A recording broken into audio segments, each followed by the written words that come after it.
I work at a chemical plant and rotate 12-hour shifts. Right now I'm on nights, and this happened during one of those shifts. The building I work in is set a little apart from the rest of the plant.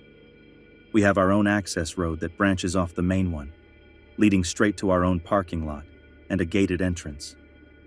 Only people assigned to this building ever use that road. The plant itself sits along a main highway, but once you pass it, the road runs past a few other industrial sites and eventually into residential neighborhoods. We're about 10 minutes outside of town, and aside from a gas station and a post office down the road, there's really nothing else nearby. Because of that, and because security is usually pretty tight, it's a place where people tend to feel safe. Some of the guys don't even bother locking their vehicles, and a few leave their keys inside so friends on the next shift can warm them up before clocking in. The night this happened was right after a major snowstorm. It had dumped close to a foot of snow, and everything was still completely covered. The plows had cleared the main roads, but the snowbanks were high, visibility was bad, and the cold felt sharper than usual. When I came in, my supervisor told me they were planning to plow half the parking lot overnight, and that everyone needed to move their cars to the opposite side. I was tied up with some work and didn't go move my truck right away. A couple hours later, she paged me and told me I was the last one left who still needed to move. So I headed out by myself. It was dark, quiet, and the snow made everything feel muted. As I walked down the access road toward the lot, I noticed two figures at the far end of the road. At first, I didn't think much of it. There's a contractor lot and another building down there, and people walk that stretch all the time, especially around shift changes. Even though it was late and snowy, I brushed it off. I moved my truck to the cleared side of the lot, but while I was doing that, I noticed the two guys hadn't turned toward the contractor building like I expected. They were still walking straight down our road, toward our lot. That felt a little off, but big plants have people moving around at all hours. So again, I tried not to overthink it.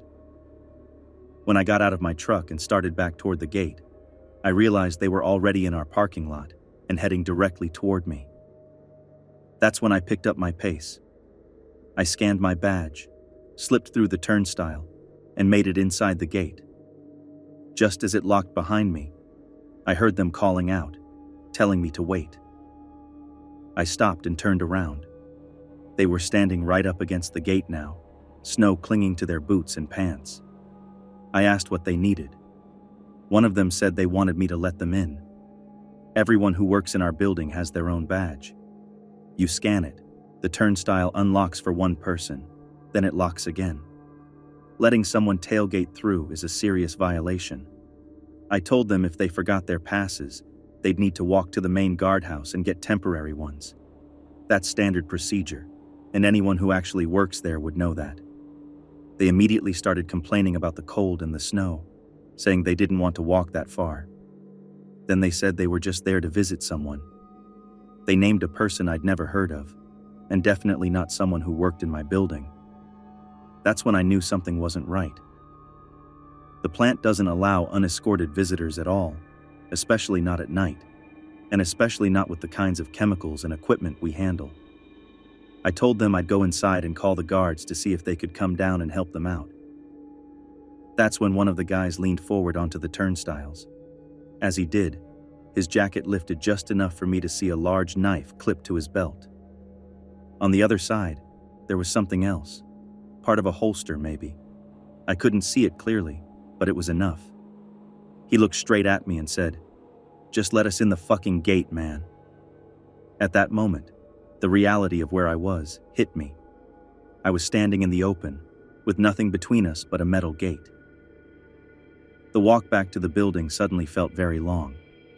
If he pulled out a weapon, there wasn't much cover anywhere around, especially with the snow reflecting the lights and making everything brighter and more exposed. I was trying to figure out what to say or do without making things worse. Then headlights appeared at the end of the road. As soon as the two guys noticed them, they backed away from the gate. Without another word, they took off, cutting across the snowy lot and disappearing into the tree line toward the main road. The headlights belonged to plant security. They'd seen the whole thing unfold on the gate cameras and responded immediately. I explained what had happened, gave descriptions, and then went back inside to tell my supervisor. Even hours later, I was still shaken. The combination of the storm, the isolation, and how close it came to going very wrong stuck with me. It was the first time I truly understood how quickly that sense of safety we all had out there could disappear.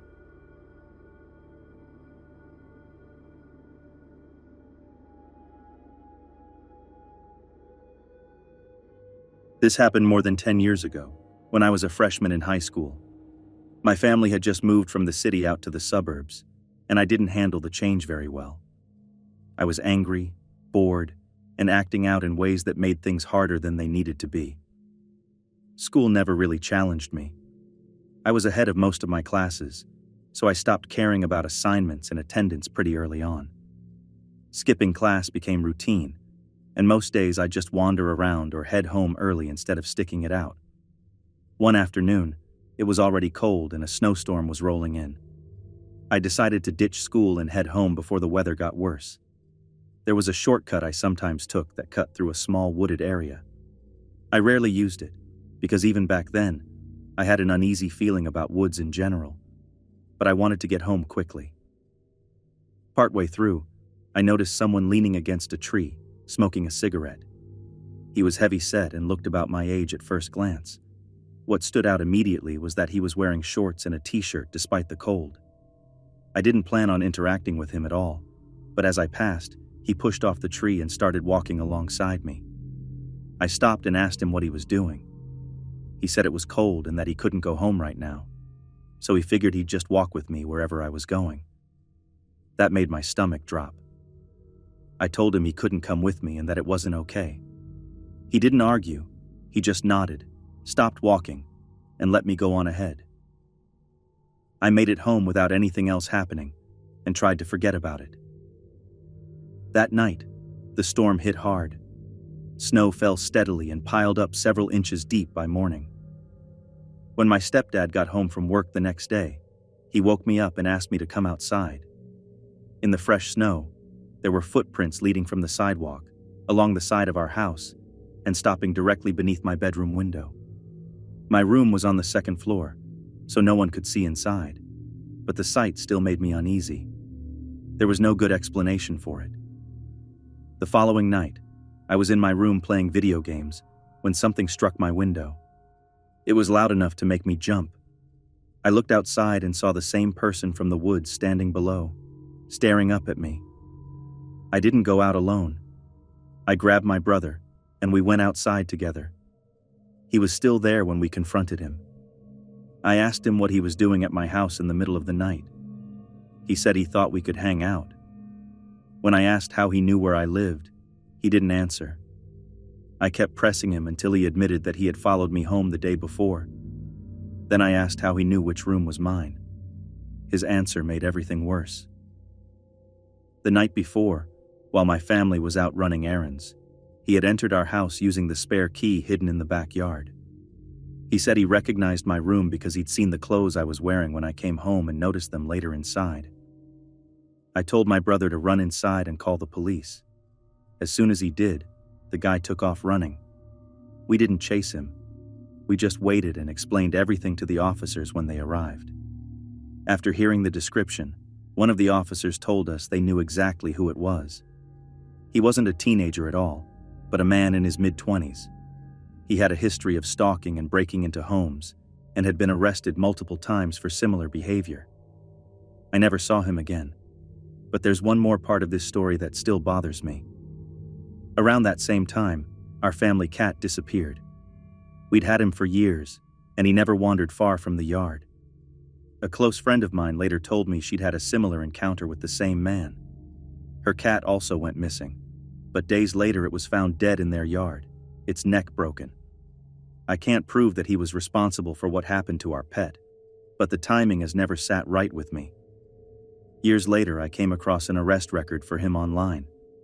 He'd been charged with multiple serious sex crimes. I'm grateful that nothing worse happened to my family. Looking back, it's clear how dangerous that situation could have been. Others weren't as lucky, And I still think about that whenever I remember how easily things could have gone differently.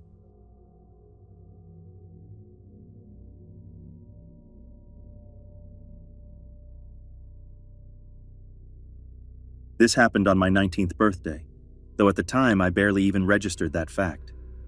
I was living in Vermont, up on a mountain, working as a student on a massive horse breeding farm. February up there meant non-stop snow, and that night was no exception. We were coming back from a multi-day out-of-state event and left in the evening to start the long drive home. I was driving my own car, an older sporty coupe with front-wheel drive, and riding with me was a new sales rep who worked with the farm. She was also a woman, mid-20s or so. The rest of the working students were either riding with the boss in the big rig or piled into another girl's van. We stayed together as a convoy for most of the night, but around midnight the trailer had a mechanical issue near Albany, New York. By then the snow had turned into a full-on blizzard. The boss told me and the sales rep to keep going, so at least two of us would make it back in time for morning chores if the rest of them got delayed. The barn manager was still at the farm, but she slept so heavily she probably wouldn't hear a fire alarm, let alone notice we weren't back yet. By around 3 a.m, we reached the back roads that wind up the mountain toward the farm. There were several inches of snow already on the ground, and it was still coming down steadily. I kept losing traction on the hills and had to back down more than once. We were exhausted, running low on gas, and starting to get nervous. At one point, the sales rep suggested a different route she thought might be easier. I'd never taken it before, but at that point, I was willing to try anything.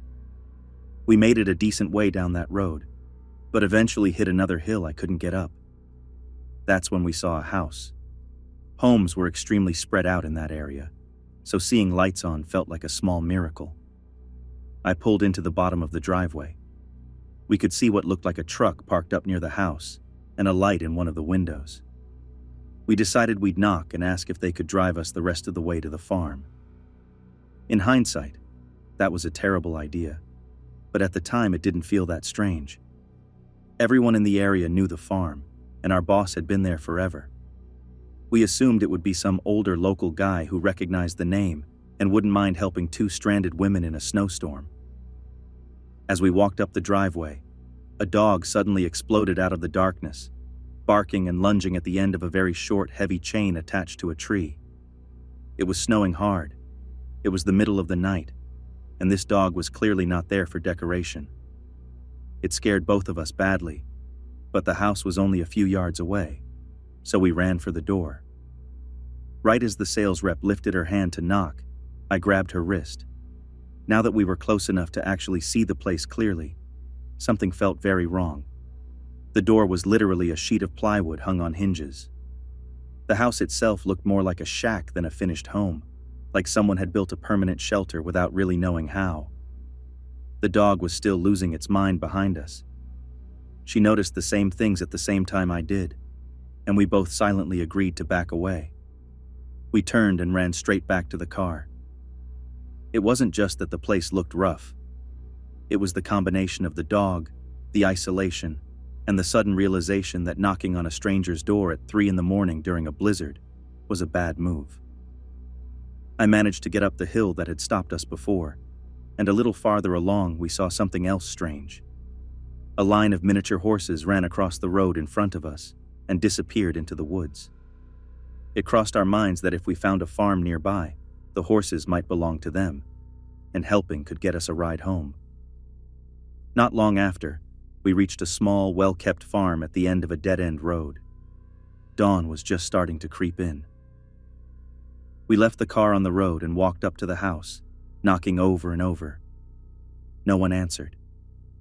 As we turned back toward the car, the sales rep suddenly froze and said my name. The dog from the shack was sprinting up the road toward us. We ran as fast as we could and barely got into the car before it reached us. It jumped at the doors, bit at the mirrors, and threw itself against the car in a way I had never seen before. I love dogs and have worked with them for years, including aggressive ones, and I can honestly say I have never seen an animal act like that. It wasn't bluffing or guarding. It was trying to get inside. I drove off as soon as I could without losing control, watching the mirrors the entire time. We didn't see anything else near the shack when we passed it again, but neither of us said much after that. When we got stuck on another hill, we didn't try knocking anywhere else. We parked at the end of a driveway, turned the car off and on to save gas, and sat there laughing and crying in that exhausted, half-delirious way people do when they're completely overwhelmed. Around 6:30 in the morning, we finally saw a plow truck coming. We flagged him down, and it turned out he knew our boss. He plowed the road for us and followed us the rest of the way home. I still believe someone let that dog loose on purpose. The chain had been heavy, and we were almost a mile up the road when it caught up to us. We had been watching the mirrors when we left the shack, already on edge. Whether they thought we were trespassing or just didn't want anyone near their property, I'll never know. I'm just grateful that night ended with nothing worse than a terrifying memory and a story I still think about every winter.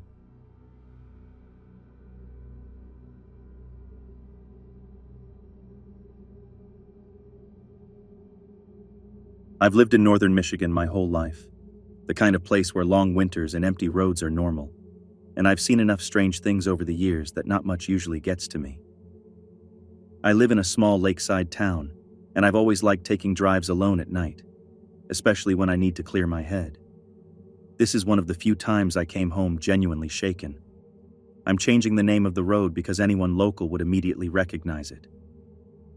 A couple nights ago, I left my house after dropping off my husband at home.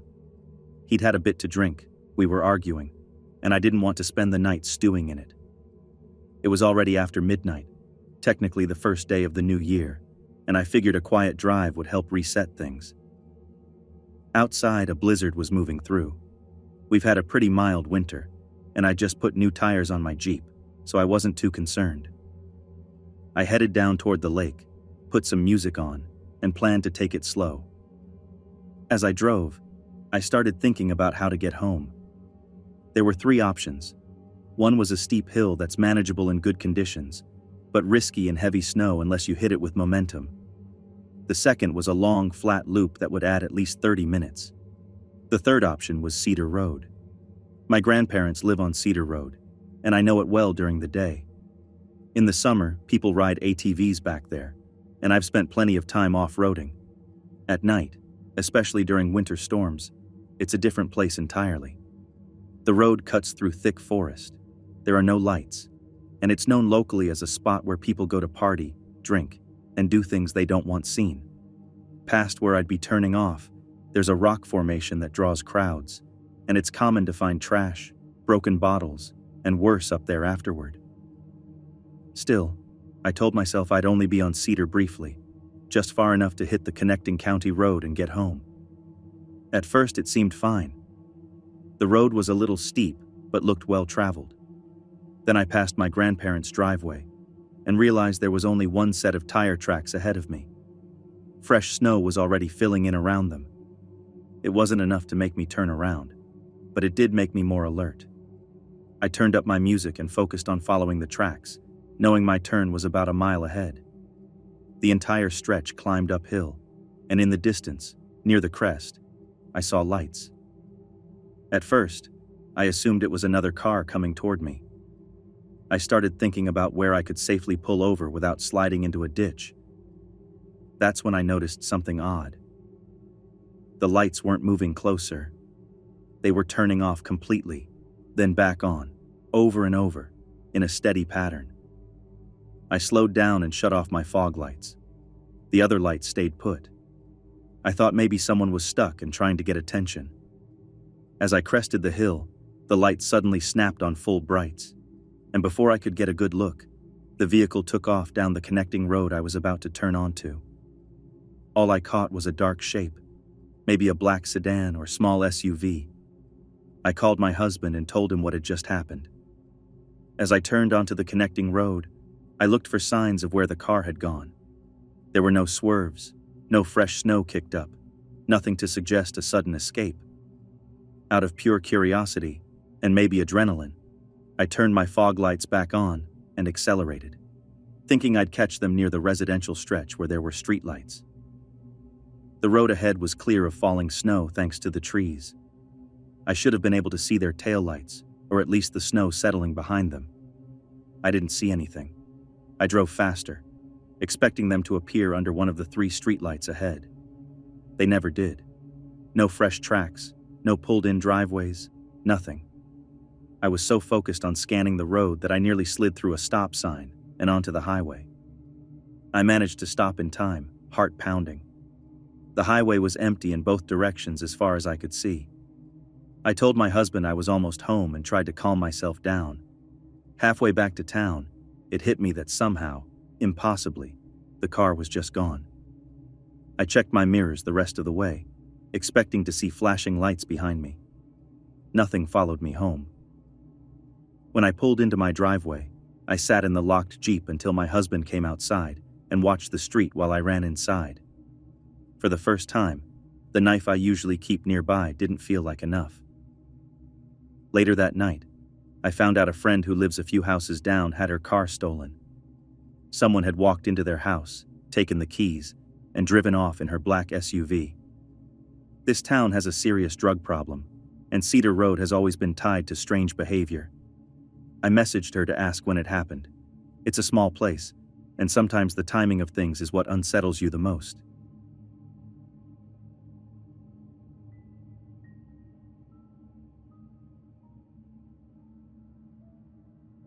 This happened during the cold snap earlier this year, when our city got hit with a decent amount of snow, and the temperature dropped to around 0 and stayed there.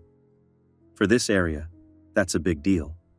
Roads were a mess, plows were behind, and most people were staying inside if they had any sense.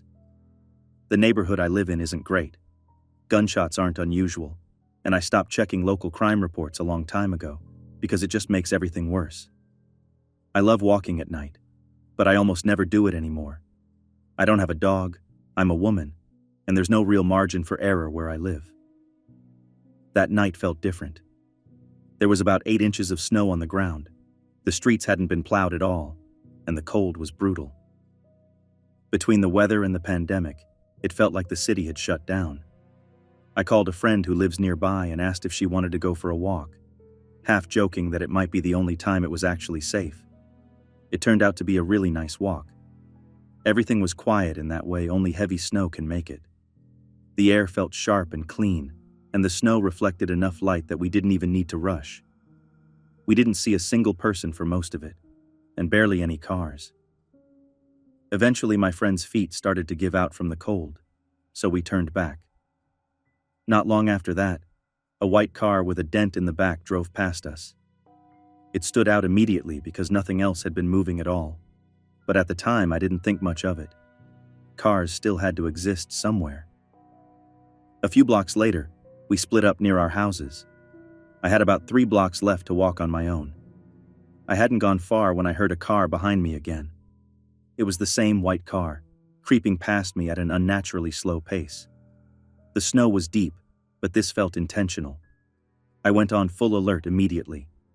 For them to be behind me again, they would have had to turn around on a side street, in unplowed conditions, just to come back this way. That didn't sit right at all. I crossed behind the car and moved to the other side of the street, closer to the direction of my house. The car rolled forward another 20 feet and stopped dead in the middle of the road, engine idling. Then a man got out of the passenger side, walked around to the driver's side, and leaned against the car like he was just waiting. Every instinct I had told me not to keep walking toward them. There was an alley right beside me that hadn't been touched by plows, just deep snow and darkness. I didn't think about it any longer than a second before I took off down it as fast as I could manage without wiping out. I'm still grateful I'd bought good snow boots. Between that and adrenaline, I was able to move faster than I should have. The snow worked in my favor. There was no easy way for a car to follow me, and turning around would have been slow and risky for them. As I ran, I heard the man shout something behind me. It sounded like, "Hey, we're not going to hurt you," which didn't help at all, especially since he immediately got back into the car and drove away. I made it home without seeing them again, but I didn't relax right away. I stayed alert the entire walk back and went straight inside, locking the door behind me. Later, I found out that a friend who lives just a few houses away had her car stolen that same night. Someone had gone into her house, taken her keys, and driven off in her black SUV. This town has a serious drug problem, and a lot of strange things happen on the same roads I'd been walking. I don't know if it was connected, but the timing didn't make me feel any better. That night was a reminder that even extreme cold and heavy snow don't stop people from looking for opportunities. The only reason I got out of that situation untouched was because I listened to my instincts and had a way out when I needed it.